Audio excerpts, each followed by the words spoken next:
right? Okay, story time. Three little pigs. Once upon a time, not really, this is totally a made up story about anthropomorphized pigs.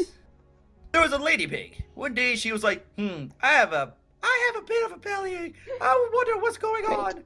Well, I can tell you what was going on. The miracle of childbirth, or piglet birth. Now, as we all know, pigs commonly give birth to litters of 5 or 6.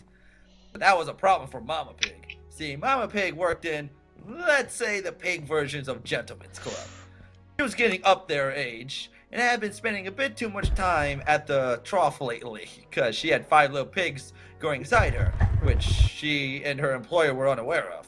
It started to add on an extra few dozens of pounds. That's a lot of freaking pounds. Needless to say, the pigs that go to these clubs go there to get away from their portly wives. So this development meant that Mama Pig wasn't making as much money. She was forced with a difficult decision.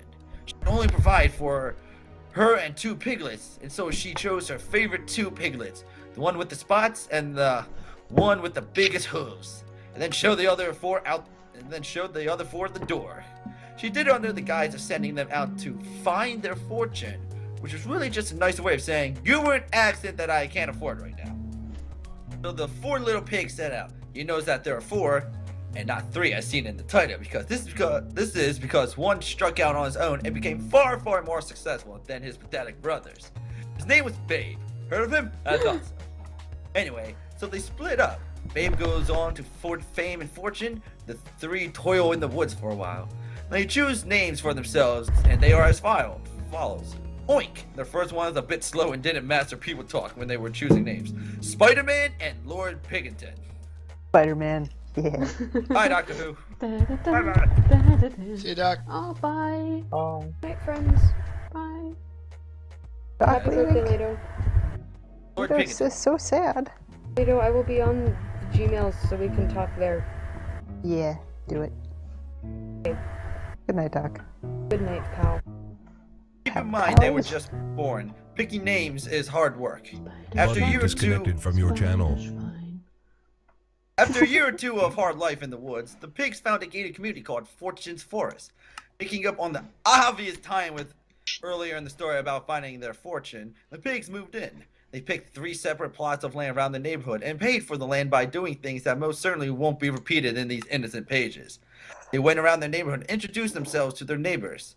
They met Bill, a retired lumberjack who had lost his family some time back. A man who was married to a cow that he had apparently purchased using only a woman named Hilda Muff. That's not how it was supposed to go. That was a formatting error in the book. It was supposed to say magic beans. Hilda Muffet, who had lost a daughter in a tragic accident, and numerous others. They met all of the others in the community, except for one.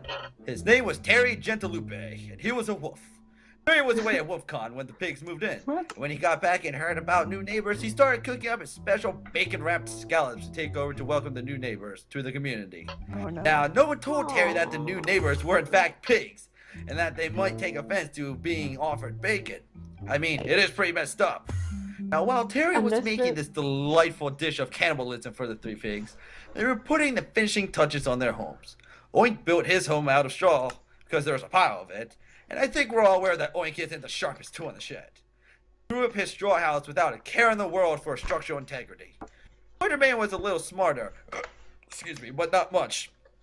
On the sneak attack. He just wanted to be done with the home building, so he went into the woods and gathered a bundle of sticks. He put up his house relatively quickly, and it was a little more sturdy than the straw house, but still left something to be desired.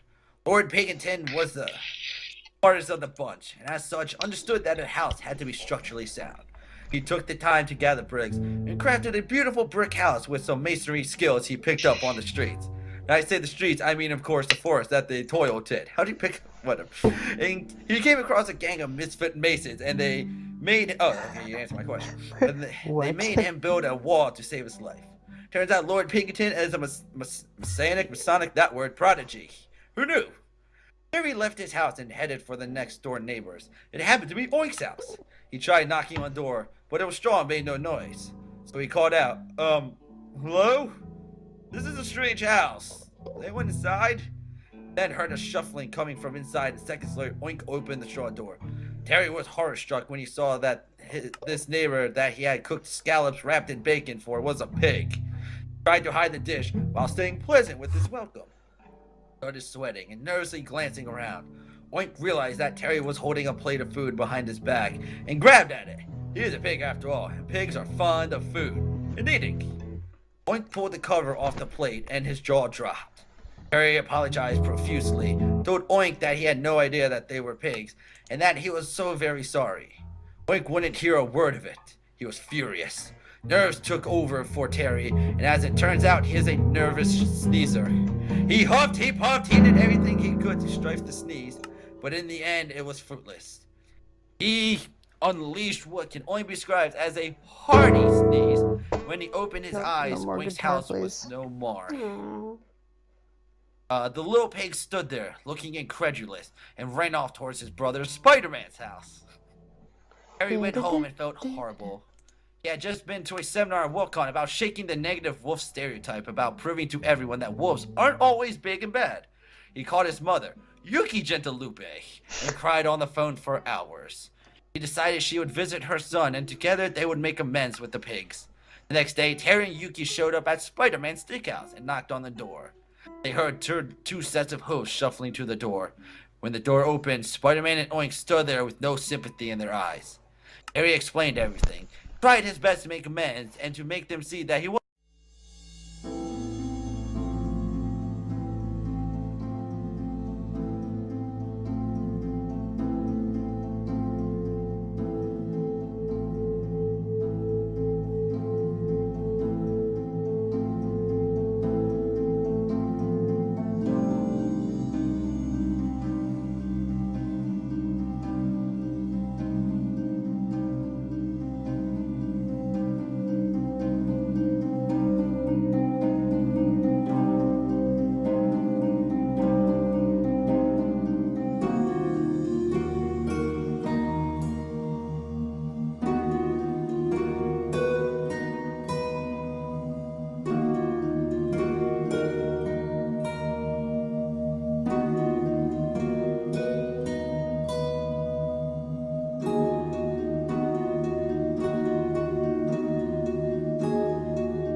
Not a happy story. Sarcasm!